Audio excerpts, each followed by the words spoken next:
आइए जानते हैं आज की प्रमुख अंतर्राष्ट्रीय खबरों को। उससे पहले एक नजर आज की हेडलाइंस पे। उपराष्ट्रपति चुनाव को लेकर लखनऊ पहुंचे सुदर्शन रेड्डी, अखिलेश यादव से मुलाकात कर बोले। हाईवे बहा, इमारतें दुकानें ढही, फुट ब्रिज भी नदी में समाया। दिल्ली में प्रतियोगी छात्रों पर लाठीचार्ज के विरोध में गरजे आयशा कार्यकर्ता। फ्रिज, टीवी, एसी, जूते और कपड़े समेत अगले महीने से क्या क्या हो जाएगा सस्ता। ट्रंप के टैरिफ पर पीएम मोदी की high level meeting, Amit Shah, Piyush Goyal समेत कई बड़े मंत्री शामिल। एक मंच पर जुटेंगे मोदी, पुतिन, जिनपिंग। मेजबान चीन ने किया बड़ा ऐलान। ईरान ने 2 बार यहूदियों पर हमले कराए, ऑस्ट्रेलिया का तेहरान पर बड़ा आरोप। ट्रंप के 50% टैरिफ की आशंका से बाजार धड़ाम। रणबीर आलिया के नए घर का वीडियो वायरल, एक्ट्रेस बोली पर्सनल स्पेस में ना घुसें। और केरल क्रिकेट लीग में एक बॉल पर 13 रन बने, सैमसन ने सिजोमोन जोसफ की 9 बॉल के बाद भी फ्री हिट पर 6 लगाया।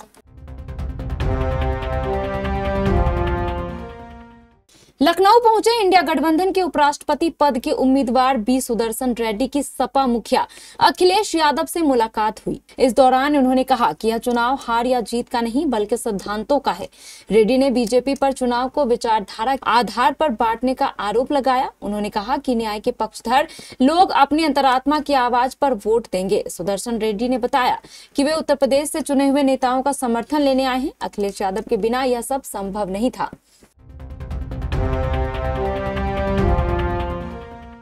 हिमाचल प्रदेश के कुल्लू में लगातार हो रही भारी बारिश ने हालात बेहद गंभीर बना दिए हैं। व्यास नदी में आए उफान ने यहां के कई इलाकों को प्रभावित किया है। कुल्लू मनाली NH3 का लगभग 3 किलोमीटर बड़ा हिस्सा बह गया है। नदी का रुख अब NH की तरफ मुड़ गया है, जिससे सड़क के साथ बने एक निजी होटल को भी खतरा पैदा हो गया है।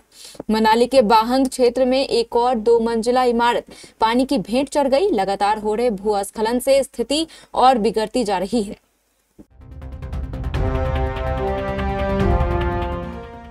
ऑल इंडिया स्टूडेंट एसोसिएशन ने दिल्ली में प्रतियोगी छात्रों पर किए गए लाठीचार्ज के विरोध में धरना प्रदर्शन किया। गृह मंत्री अमित शाह के खिलाफ नारेबाजी करते हुए इस्तीफे की मांग की गई। सिविल लाइंस पत्थर गिरजाघर स्थित धरना स्थल पर जुटे आयशा कार्यकर्ताओं ने कहा कि एसएस भर्ती परीक्षा में सुधार, पारदर्शिता और भ्रष्टाचार मुक्त प्रक्रिया को बनाए जाने के लिए दिल्ली में चल रहे अभ्यर्थियों के आंदोलन पर दिल्ली पुलिस द्वारा की गई दमनात्मक कार्रवाई को बर्दाश्त नहीं किया जाएगा। आयशा ने एसएससी अभ्यर्थियों पर किए गए लाठीचार्ज और गिरफ्तारी के लिए गृह मंत्री अमित शाह को जिम्मेदार मानते हुए इस्तीफे की मांग की। एसएससी के अभ्यर्थी लगातार भर्ती प्रक्रिया में सुधार, उत्तरदायित्व तथा पारदर्शिता की मांग को लेकर के दिल्ली के रामलीला मैदान में धरना प्रदर्शन कर रहे थे, जो उनका मौलिक अधिकार था। अपनी लोकतांत्रिक मांग को उठा रहे अभ्यर्थियों के ऊपर लाठी चलाना भाजपा के संविधान विरोधी, रोजगार विरोधी और युवा विरोधी चरित्र को दर्शाता है।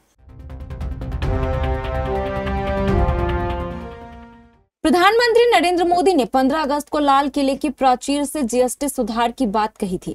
उन्होंने कहा था कि वह इस दिवाली जनता को डबल तोहफा देने वाले हैं। अब जीएसटी में केवल 2 स्लैब यानी 5% और 18% किए जाने की उम्मीद है, क्योंकि ग्रुप ऑफ मिनिस्टर्स की बैठक में 12% और 28% जीएसटी स्लैब को खत्म करने के प्रस्ताव को मंजूरी भी दे दी गई है। अब इसी को लेकर ब्रोकरेज फर्म एम्बिट कैपिटल ने एक रिपोर्ट जारी की है। इस रिपोर्ट के जरिए फर्म ने बताने की कोशिश की है आम लोगों की जरूरतों से जुड़ा सामान कितना सस्ता हो जाएगा। जीएसटी रिफॉर्म होने के बाद कई चीजें सस्ती हो जाएंगी। फ्रिज, टीवी, एसी, जूते और कपड़े समेत कई जरूरी चीजों को किस स्लैब में रखा जाएगा, इसे लेकर ब्रोकरेज फर्म ने बाकायदा रिपोर्ट पब्लिश की है। प्रधानमंत्री नरेंद्र मोदी अमेरिकी राष्ट्रपति डोनाल्ड ट्रंप के टैरिफ वॉर को लेकर एक अहम बैठक कर रहे हैं। यह बैठक प्रधानमंत्री कार्यालय में हो रही है। बैठक में गृह मंत्री अमित शाह और वाणिज्य मंत्री पीयूष गोयल समेत कई बड़े अधिकारी शामिल हैं। अमेरिका ने भारत से आने वाले सामान पर 50% टैरिफ लगाने का ऐलान किया है। इसी को लेकर यह मीटिंग हो रही है। अमेरिका ने भारत से आयात होने वाले सामान पर 50% टैरिफ लगाने का फैसला किया है। इस बारे में अमेरिका ने एक नोटिफिकेशन भी जारी कर दिया है। इसी वजह से प्रधानमंत्री मोदी एक बड़ी बैठक कर रहे हैं। बैठक में वाणिज्य और वित्त मंत्रालय के कई बड़े अधिकारी भी मौजूद रहेंगे। प्रधानमंत्री नरेंद्र मोदी चीन के तियानजिन में 1 सितंबर को होने वाले शंघाई सहयोग संगठन शिखर सम्मेलन में भाग लेंगे। यह बीते 7 साल में मोदी की पहली चीन यात्रा होगी। बीजिंग की मेजबानी में रही इस समिट पर दुनिया की नजर लगी है। इसकी वजह चीन और भारत के नेताओं के अलावा रूसी राष्ट्रपति व्लादिमीर पुतिन की इस मंच पर मौजूदगी है। रूस, चीन और भारत का अमेरिका से चल रहा तनाव इन तीनों देशों को करीब ला सकता है। विदेश मंत्रालय ने बताया है कि प्रधानमंत्री नरेंद्र मोदी 31 अगस्त और 1 सितंबर को 25वीं बैठक के लिए तियानजिन का दौरा करेंगे। प्रधानमंत्री नरेंद्र मोदी ने आखिरी बार पिछले साल रूस में ब्रिक्स शिखर सम्मेलन में जिनपिंग और पुतिन के साथ मंच साझा किया था। रूसी अधिकारियों ने उम्मीद जताई है कि भारत, चीन और रूस के बीच त्रिपक्षीय वार्ता हो सकती है।